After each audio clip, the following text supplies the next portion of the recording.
Bonjour à tous, je continue le périple en Loire-Atlantique.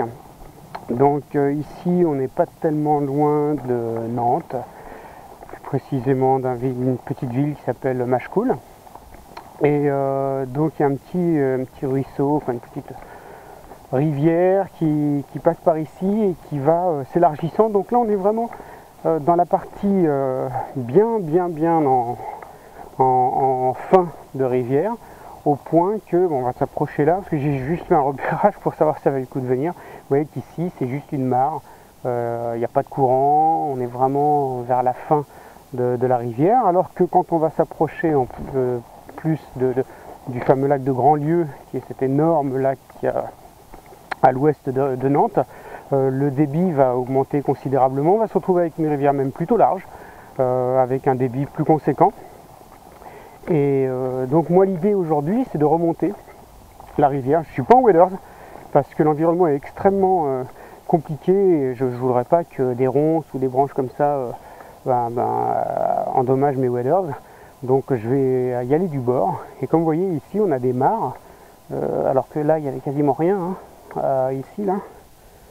Et là vous voyez on a un petit creux, donc l'idée c'est d'essayer de voir s'il n'y aurait pas des petites perches qui seraient restées dans ces endroits avec peu de courant, mais un espèce de petit écosystème en miniature qui s'est produit au moment où, avec les chaleurs, le niveau de l'eau a baissé, et donc il y a des animaux qui sont restés confinés dans ces espèces de gros bassins naturels. Et puis on va remonter en espérant trouver un débit un petit peu plus conséquent là-haut, qui me permettra de varier les animations, de varier les techniques. Pour l'instant, donc, j'ai pris un petit leurre, un petit AliExpress que je vous ai déjà montré, qui a donné de bons résultats pour la pêche de la perche. Voilà, écoutez, il ne reste plus qu'à. Là j'ai été un peu bruyant, je vais tâcher de l'être moins maintenant pour essayer de ne pas effrayer les poissons qui sont probablement bien attentifs à ce qui se passe autour d'eux, compte tenu du fait que justement le milieu est assez austère, quoi.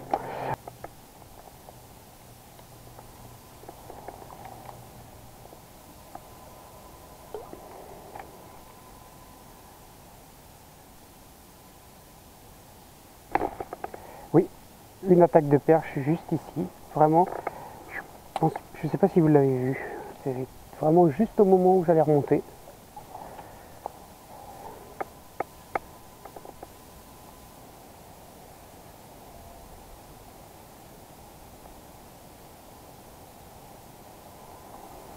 Ok, donc là je me recule,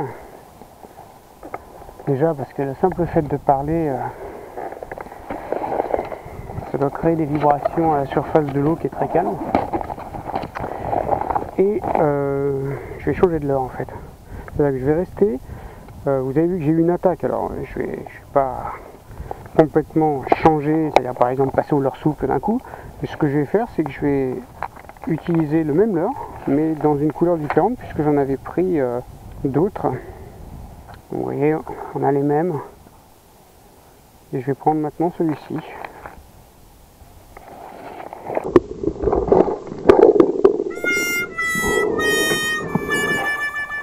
Magnifique, magnifique.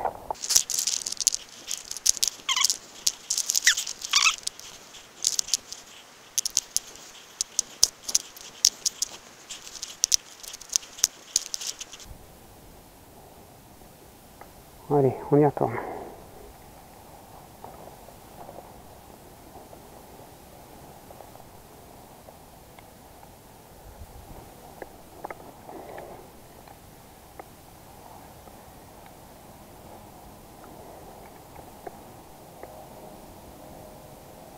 Oui.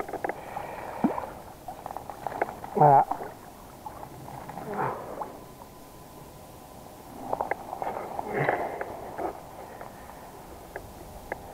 Jolie chouenne.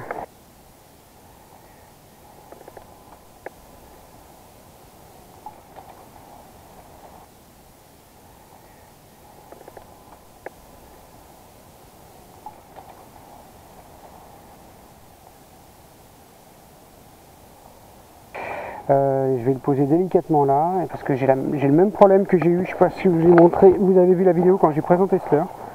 il y a une triplette quoi. Il a de nouveau, il a engamé tout le leurre quoi. Les 3 pics l'ont pris. Alors évidemment c'est pas facile, il doit bien souffrir le pauvre. Donc on va tâcher de ne pas l'embêter longtemps. Voilà. Donc superbe petit poisson, vous voyez, dans une petite mare comme ça, il n'y a vraiment pas besoin d'aller bien loin. Donc on va aller le remettre tranquillement dans l'eau. Et voilà, il n'a pas demandé son reste. Bien, alors j'explique, vous allez voir un petit peu de changement. En fait, ce qui s'est passé, c'est que j'ai continué de pêcher hier. Donc là, pour vous, la vidéo continue bien sûr. Mais en fait, il s'est passé 24 heures, puisque j'ai continué de pêcher. Malheureusement, j'ai pris un chevenne. On va d'ailleurs voir si on arrive à le reprendre. Malheureusement, il n'est pas sur la vidéo, parce que, non pas que la vidéo soit arrêtée, mais ça a planté. Je ne sais pas pourquoi, c'est la première fois que ça m'arrive, il va falloir que je surveille ça. Et du coup, j'étais quand même continué à aller me promener, et je me suis rendu compte qu'on ne pouvait guère aller plus loin que l'endroit où j'étais. Alors si vous vous souvenez, c'est ici que j'ai pris le premier chevenne. Je vais voir s'il est toujours en appétit ou s'il y en a un deuxième. Donc pour l'instant, je ne m'approche pas de la berge, hein, comme je vous l'ai montré. Je pêche avec le même leurre. Le matériel est identique à celui que j'avais hier, évidemment. Comme vous voyez, par contre, le temps est beaucoup plus agréable aujourd'hui. Pour moi, en tout cas, peut-être que c'est moins sympa pour les poissons. Et donc j'ai mis mes waders parce que après on peut pas continuer en fait, c'est inaccessible par la berge absolument, et sur une très longue distance visiblement, puisque j'ai fait 300-400 mètres sans pouvoir accéder à la berge. Donc je vais donc descendre sur la berge et puis essayer de passer par l'eau, ça va être un peu comme toujours dans des conditions un peu du direct, parce que si je vois que c'est trop dangereux pour mes waders, notamment à cause des ronces, à cause des églantiers, à ce moment là je renoncerai et puis je reviendrai, puis on essaiera de trouver un autre endroit. Voilà, donc c'est parti.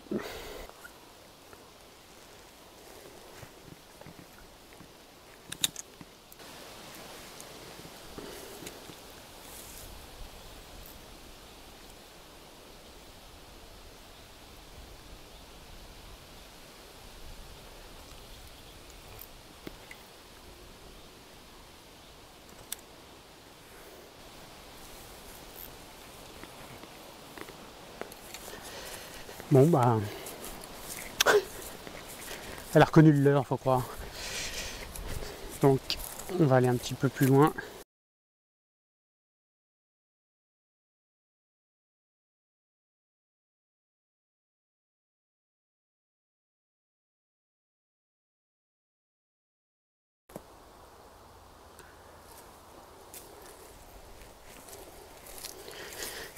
Voilà, c'est ici.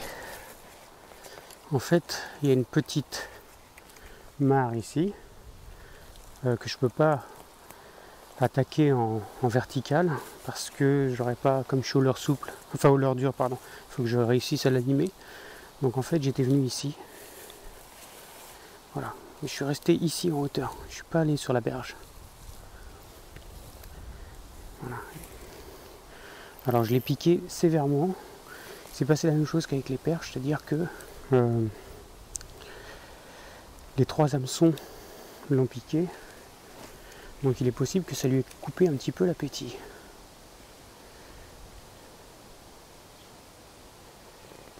Et vous voyez qu'on est dans la même configuration que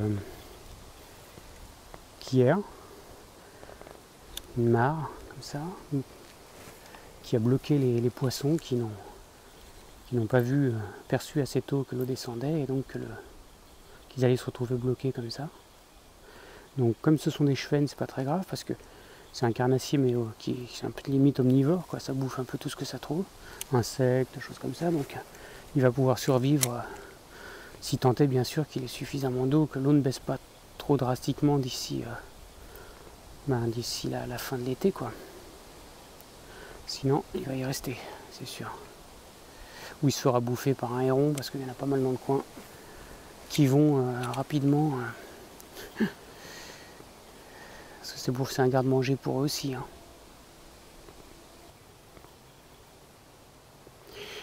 Non, eh ben, on va les laisser tranquille. Et on poursuit. Donc ici, on va remonter parce qu'il n'y a rien d'intéressant. L'eau est beaucoup trop basse. Il y avait un spot potentiel que j'ai bien labouré hier sans succès, donc je ne vais pas plus insister. Et puis, donc on va aller à un deuxième endroit où j'ai eu une attaque de chevenne hier. Et là pour le coup, je pense qu'il s'est piqué légèrement dessus, il n'y a plus rien eu à faire. Plus petit que celui qui est là. On va voir si, c'est intéressant, savoir si à 24 heures d'intervalle, sachant que lui pour le coup, je ne l'ai pas manipulé, hein, il s'est décroché tout de suite. Est-ce que il a gardé cette mémoire du leurre? C'est intéressant. À 24 heures d'intervalle. Ou est-ce qu'au contraire, il a complètement oublié, et dans ce cas, j'ai une chance de le repiquer cette fois plus efficacement, donc on va voir ça tout de suite. Donc voilà, c'est au bout là-bas. La rivière fait un angle à 90 degrés, enfin plus de 90 degrés en fait. Et pareil, hein, quand vous allez voir, c'est immédiatement, on sent qu'il peut y avoir poisson, parce que rares sont les endroits où il y a encore assez d'eau. Donc évidemment, voilà, ça, chacun de ces endroits-là constitue un lieu qu'il faut prospecter en priorité. Donc on va voir si on arrive à la leurrer une nouvelle fois.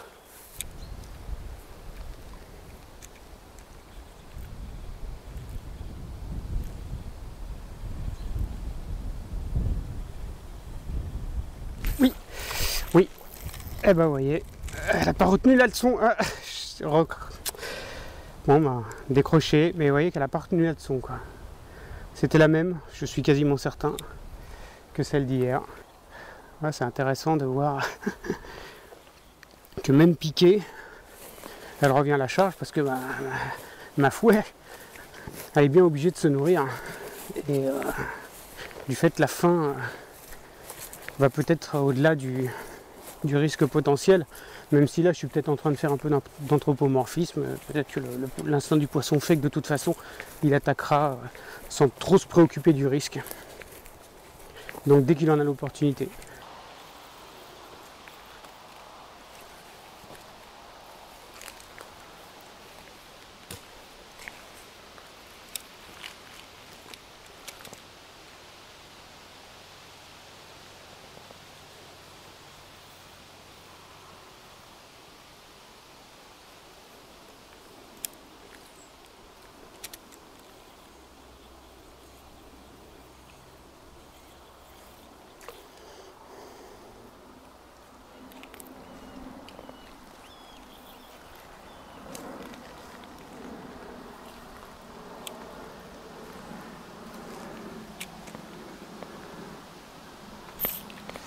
Oui.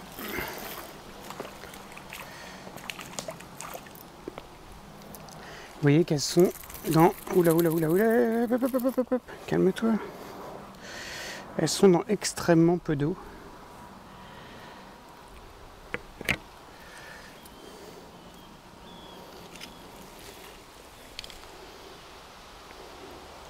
C'est une habitude qu'elles ont de me chier dessus. Hein, bon, c'est que justice en même temps, je t'embête bien. Oula, attention, on va pas tomber. Donc, faut vraiment y aller baby step.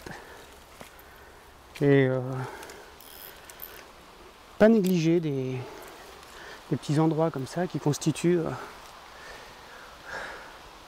autant de caches potentielles quoi.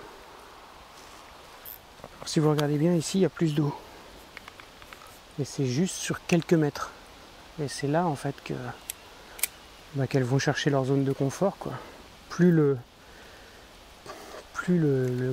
cours d'eau perd en volume et plus elles cherchent les endroits où elles peuvent se carrer quoi.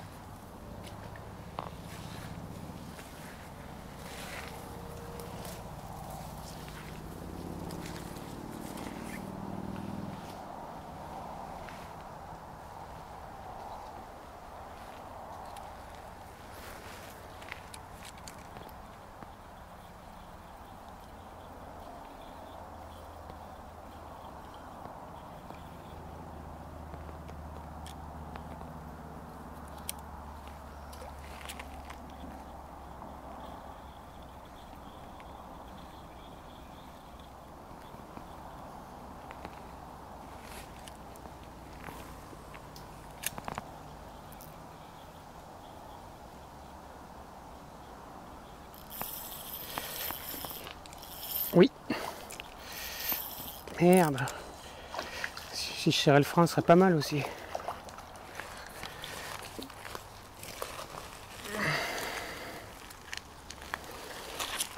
Ah. Wow.